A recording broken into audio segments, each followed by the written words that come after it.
a water planet. A cute little green creature named Pogo, who's someplace between a frog and a pig, with big bulging eyes. A pocket submarine that carries it from tower to tower.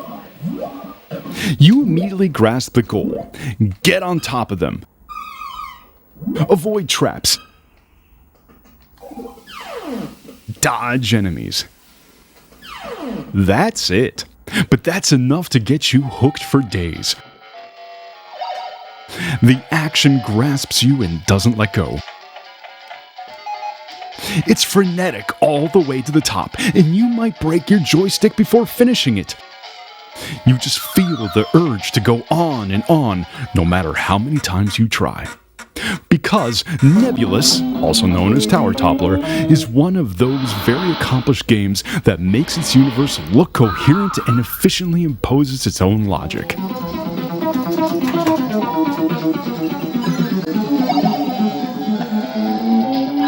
In this whimsical world filled with towering structures and vibrant colors, everything revolves around you. That motion is everything.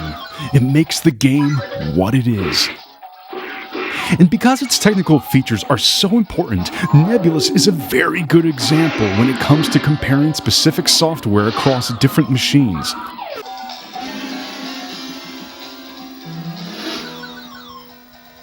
The original versions were developed by John Phillips for Hewson in 1987 and then ported to several other computers and consoles. Each single one was adequately designed. 40 years ago, in the distant 80s, every kid with a computer played this original game. At least that was how I saw it, based on my own experience. I didn't own a C64, Amstrad, Atari, or Amiga, but my friends did, and it was often the very first game we launched during our long playing sessions. Don't ask me why, it just seemed right. Nebulus was attractive, it was simple, and it was fun. There was no large map to explore, and not so many levels, only 8 towers, but what towers they were!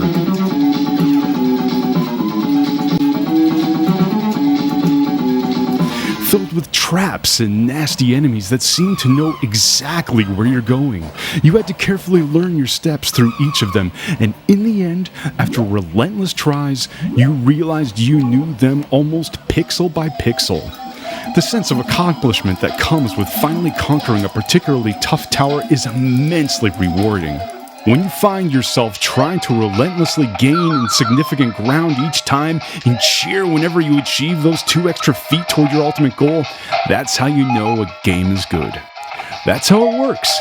Better slowly making your way up in a confined environment where everything makes sense than wandering at ease through seemingly varied but in fact soulless, endless worlds with random things going on until you eventually give up out of boredom rather than difficulty.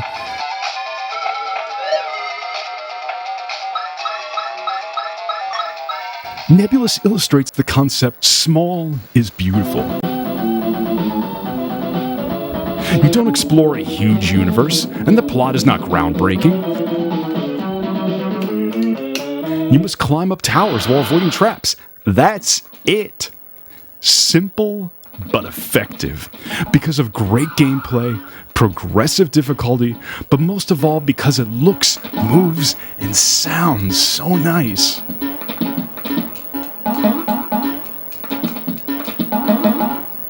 What truly set Nebulus apart was its unique control scheme.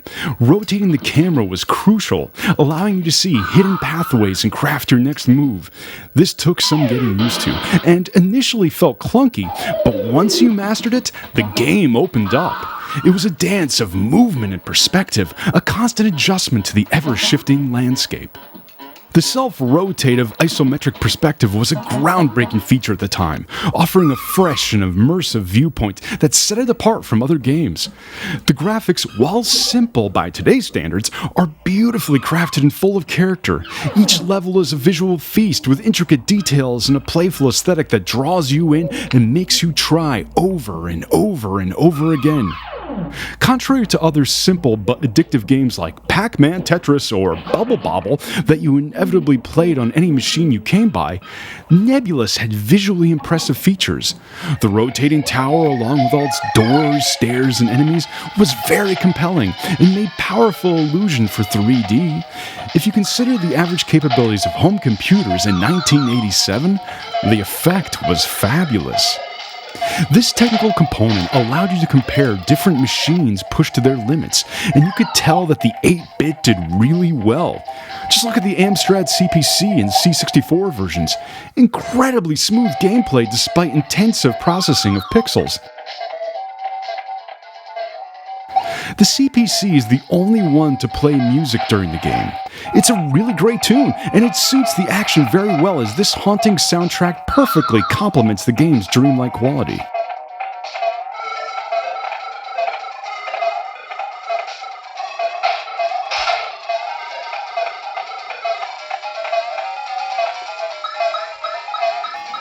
The other versions only have the music during the title screen. But on all systems, the in-game sound effects are efficient, even if scarce. There's a sense of isolation as you climb these alien structures with nothing but the sound of your footsteps and the hallucination of the rotating tower to keep you company.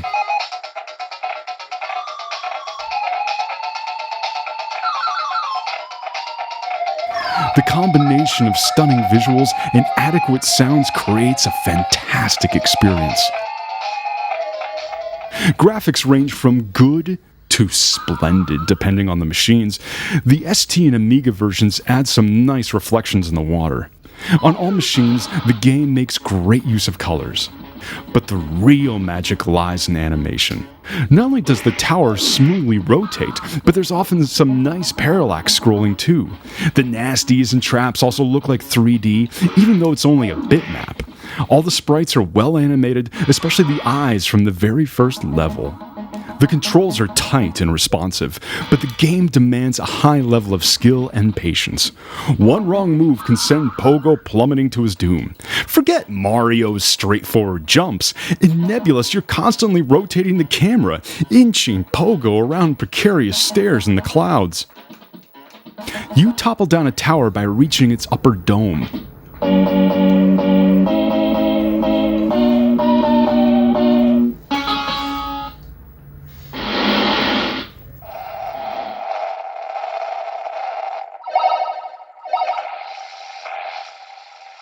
Then there's an intermediary scene where you can catch shrimp on your way to the next tower.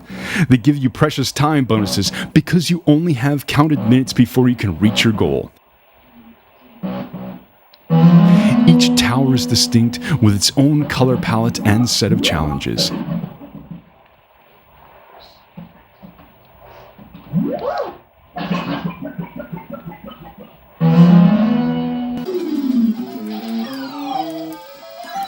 I made these collated maps for all of them to put into my retro album, where it has its own page along with other emblematic games of that wonderful era.